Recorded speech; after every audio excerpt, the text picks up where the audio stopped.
ఎట్లా రియాక్ట్ అవుతున్నారు? అంటే మన లాస్ట్ ఒక 1 మంత్ బ్యాక్ గూడా ఇంటర్వ్యూ చేసినాం. బట్ అప్పుడు మీరు రేవంత్ రెడ్డి ప్రభుత్వం ఎట్లా ఉంది అంటే, సరే కొన్ని టచ్ చేసుకుంటూ ఎళ్ళినాము. పాజిటివ్సే మనకు ఎక్కువగా కనిపించినాయి ఆ రోజు. వేగం సో ఇప్పుడు మాట్లాడడం కూడా టూ ఎర్లీ అని మీరు చెప్పడం జరిగింది. అప్పుడు బాగా వేగంగా ఉండే ఆయన.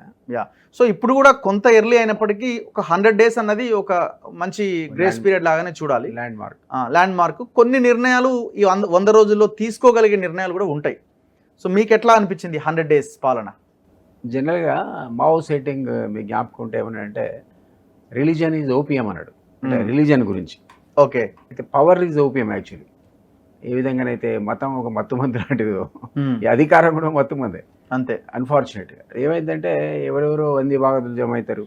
గతంలో మనం ఉన్న సమయం మనకు ఉండదు ఆలోచించడానికి. అవును. ఈ చుట్టూ ఉన్నటువంటి సలహాదారులు అనేవాడు వాడి యొక్క సలహాను బట్టి ఒక్కోసారి నిర్ణయాలు కూడా తీసుకోవాల్సిన పరిస్థితి ఏర్పడుతుంది. అంటే అందరు అట్లా చేస్తారని నా ఉద్దేశం కాదు.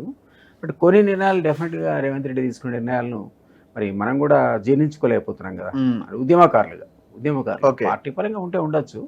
నా ఉద్దేశం ఏంటంటే సపోజ్ ఒక 70% పార్టీ పరంగా పదవులన్నీ నింపుకోవడానికి మనం నిర్ణయించుకున్నా కూడా 30% అన్న తెలంగాణ ఉద్యమ నేపథ్యం ఏంటి, ఉద్యమకారులు ఎవరు, అట్లాంటి నిర్ణయాలు కూడా తీసుకోవాల్సిన అవసరం ఉండే అని అనుకుంటున్నా.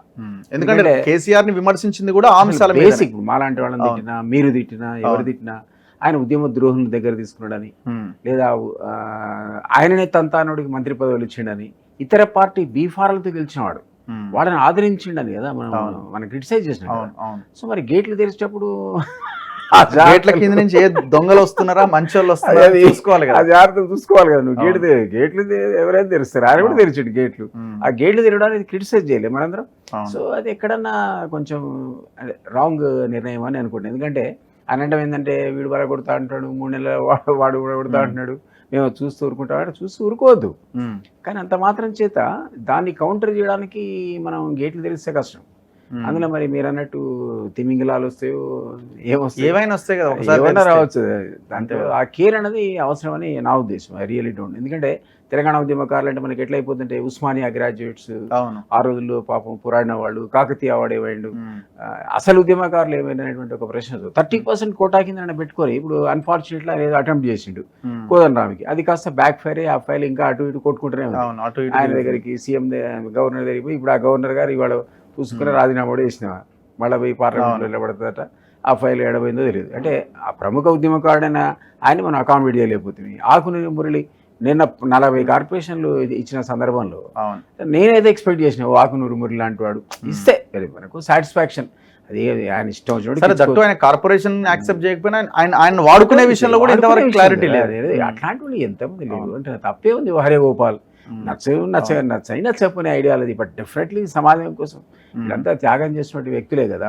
సో నేను ఆశించింది అదే పెద్ద నేనెవరు ఆయన చెప్పడానికి, కానీ ప్రజలు తీర్పిచ్చింది. ఆ ప్రజల తీర్పులో కూడా ఒక ఇంపార్టెంట్ విషయం మీరు కూడా అబ్జర్వ్ చేస్తున్నారు, గతంలో కేసీఆర్ను దించడానికి శక్తులన్నీ ఏకమైనాయి. అవును, అంతే. అది నిరుద్యోగులు కావచ్చు, ఉద్యమ శక్తులు, ఐడియాలజీతో సంబంధం లేకుండా అరే దుర్మార్గుడు అయిపోయాడు, మనం అనుకున్నది వేరు, మన ఈరోజు జరుగుతున్నది వేరు, ఇతన్ని ఎట్టి పరిస్థితులు దించాలి. లేకపోతే ఒక సందర్భంలో బీజేపీ అనేది అధికారంలో వస్తుంది అనేటువంటి ఒక పెద్ద రిటరిక్ ఉంటుంది. దాన్ని కూడా యాక్సెప్ట్ చేసిర్రు పబ్లిక్. ఇప్పుడు ఈటెల బై ఎలక్షన్ మావోయిస్టులు, మాజీ మావోయిస్టులు వాళ్ళు కూడా సపోర్ట్ చేసినారా? బీజేపీలో అసలు కాంగ్రెస్ 3,000 ఓట్లు రావడం ఏంటి, అంతకుముందు 60,000 రావడం ఏంటి, తర్వాత 3,000 రావడం ఏంటి అంటే పబ్లిక్ ఏంటంటే అప్పుడు వాళ్ళని కూడా లేపారు, లేపి మార్పు కోరుకున్నారు. ఆ మార్పు ఎందుకు కోరుకున్నారు అంటే ఒక్క రేవంత్ రెడ్డి ఆయన స్పీచెస్తో లేదా కాంగ్రెస్ యొక్క అద్భుతమైనటువంటి దీంతో ఒక మ్యాజిక్ జరిగింది కాదు. అది ఈ ఫోర్సెస్ అన్ని కలిసినాయి. ఎందుకు కలిసినాయి అంటే వాళ్ళు సహజంగా తెలంగాణలో ఒక మార్పును కోరుకున్నారు. నేనేమన్నా అంటే కేర్ఫుల్గా అయినా దీని గురించి అనలైజ్ చేసుకోవాలి. అది నిజంగా తెలియదు ఎవరైనా అడ్వైస్ ఇస్తారో, రియలీ నాట్ షూర్ ఆయన అడ్వైజర్స్ ఎవరు ఏం చూస్తున్నారు. ఎందుకంటే నేను కార్పొరేషన్స్ అన్ని అపాయింట్మెంట్ చూస్తే పెద్దగా అందులో ఉద్యమకారులు నాకేం కనపడలేదు.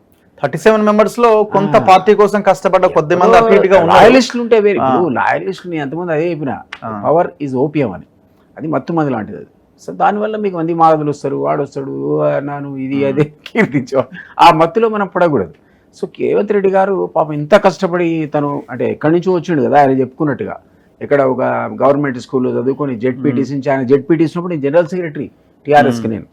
ఆయన పాపం నిరుత్సాహంగా వెళ్ళిపోతున్న సందర్భంలో నేను ఆ పార్టీ ఆఫీస్లో ఉన్నప్పుడు అప్పుడు ఆయన కోపం వచ్చి వెళ్ళిపోయి జెడ్పీటీసీ ఎమ్మెల్సీ ఆ పద్ధతి ఎట్లయితే ఎదిగిండో డెఫినెట్లీ మనందరం అప్రిషియేట్ చేయాలి. బట్ ఆ స్పిరిట్ని నేను జోడించాలి. దేనికి? తెలంగాణ ఉద్యమానికి జోడించాలి ఆ స్పిరిట్. ఎందుకంటే ఇప్పుడు సరే ఆల్ సెడ్ అండ్ డన్ ఫ్రంట్లో ఉండి ఆయన తెలంగాణ ఉద్యమాన్ని లీడ్ చేసినోడు కాదు కదా. తెలంగాణ మద్దతు ఇచ్చిన వాడే, కానీ ఫ్రంట్ లైన్ ఉద్యమకారుడు కాడు కదా పాపం.